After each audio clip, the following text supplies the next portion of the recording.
नमस्कार मित्रांनो, मी पवन रावळ आणि कोकणी कॉम्बो मराठी युट्यूब चॅनलवर सरांचं स्वागत करतो।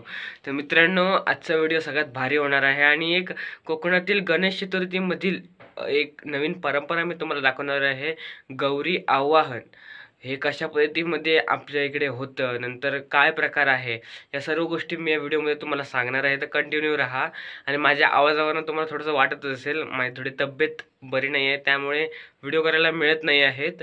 तर हे एक देखील कारण आहे। बघूया, ट्राय करतो आहे मी व्हिडिओ करायचे। येणारे व्हिडिओ पण एक भारी असणार आहे, कारण की एका यूट्यूबर, मोठे यूट्यूबरसोबत आपण एक व्हिडिओ करणार आहोत।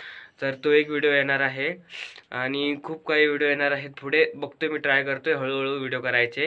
तर हा व्हिडिओ तुम्ही कंप्लीट बघा आणि आवडल्यास लाईक शेअर सबस्क्राईब करा, तुम्हाला माहितीच आहे। आणि चला आता आपण व्हिडिओला सुरुवात करूया। गणपती बाप्पा मोरया।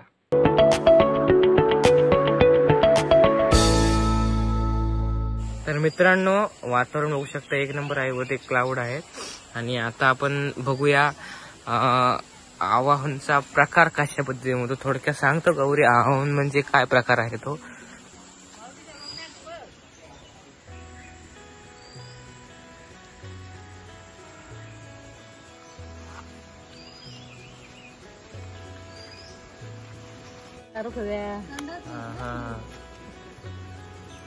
आता गौरी आवाहन आता म्हणजे आता काय करणार, प्रोसेस काय असणार आता याची? आता गौरी हे आम्ही पूजणार। ओके। आणि ही गौरी म्हणजे पाण्याच्याच बाजू करूचे असता आवाहन, त्या सर्व गोष्टी जी काय प्रोसेस असतो तुमका मी सांगतोय।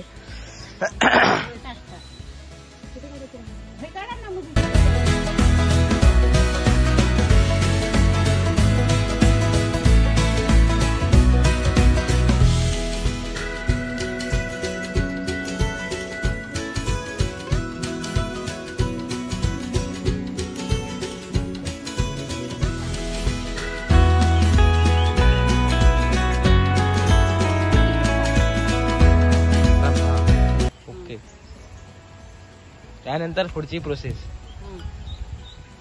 नैवेद्य दाखवायचं गुळाचा। पाणी सोड, हळद पिंजळ घाल आणि पाणी सोड। हळद पिंजळ घाला आधी। पूजा पूजा, छोटे छोटे व्हिडिओ पण पूजा तुम्ही।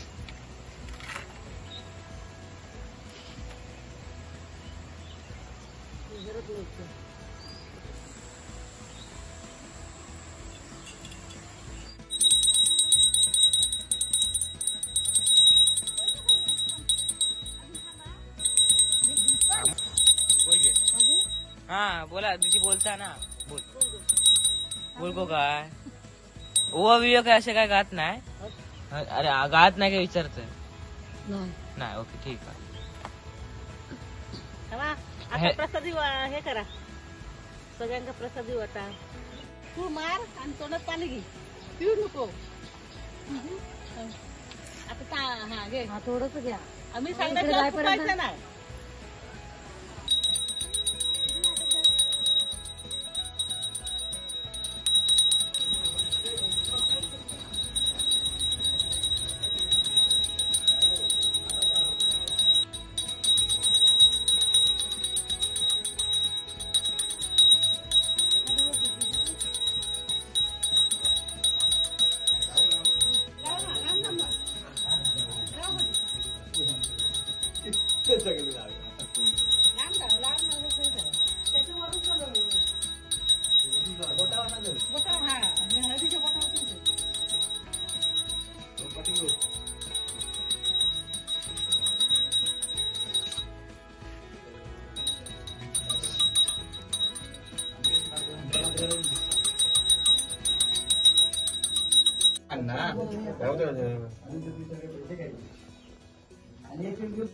निसर्गाच्या सानिध्यात आता बाप्पा आपले आले आहेत।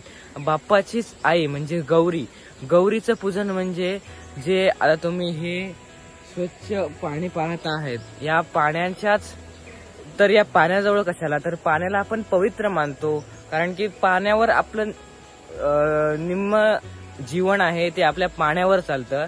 त्यालाच असं समजून म्हणून ज्या पूर्वीच्या लोकांनी जी प्रथा काढली आहे, तर ती ह्यासाठीच काढली आहे, जिथे स्वच्छ पाणी मिळतं, तिथे आपल्याला ज्या पाण्याचा आपल्याला उदरनिर्वाह करता येतो, ह्या सर्व गोष्टींचा एक उल्लेख म्हणून आपण ही गौरीचा हा सण म्हणजेच गौरी आव्हान हा साजरा केलं जातं ते थोडं तुम्हाला सांगतो आणि थोडक्यात माहिती. हा तर मित्रांनो, आता तुम्हाला मी सर्व गोष्टी सांगणार आहे. म्हणजेच गौरी आवाहन हे कशासाठी केलं जातं आणि या मागचं शास्त्र काय आहे या सर्व गोष्टी मी तुम्हाला सांगणार आहे. आता पावसाळ्यातून ज्या टायमिंगला डोंगरातून झरे वाहतात, त्यानंतर नद्या वाहतात, तर या सर्वांचंच असं अनुमोदन केलं तर जणू जसे काय ती पार्वतीच आहे असं वाटतं.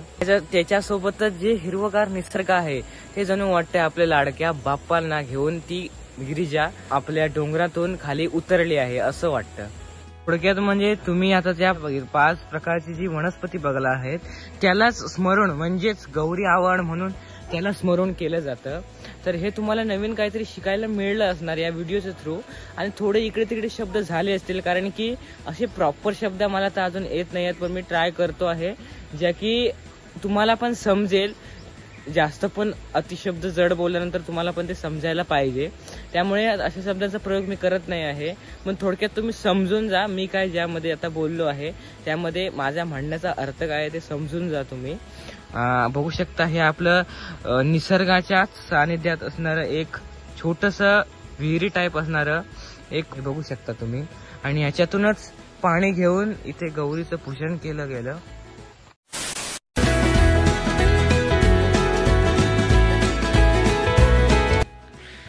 हां तर मित्रांनो, व्हिडिओ कसा वाटला तो कमेंटमध्ये नक्कीच सांगा. आवडला असेल तर लाईक शेअर सबस्क्राईब करा. असेच प्रकारचे नवनवीन आपल्या कोकणातील जी रीतिरिवाज आहेत ते मी तुमच्यापर्यंत सादर करत राहीन. तर तुम्ही कंटिन्यू बघत राहा. आता आपण व्हिडिओला इथेच थांबूया. तोपर्यंत टाटा.